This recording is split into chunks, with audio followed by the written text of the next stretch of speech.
Pupunta na kami sa Marina Park para sa Peña Francia Festival.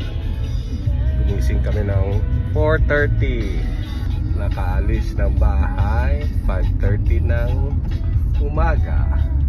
Kasama pala namin si Madam Joy. Ayan.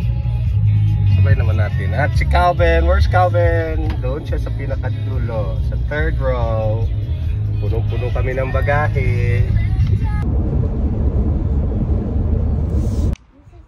So, ayan. Nandito na kami.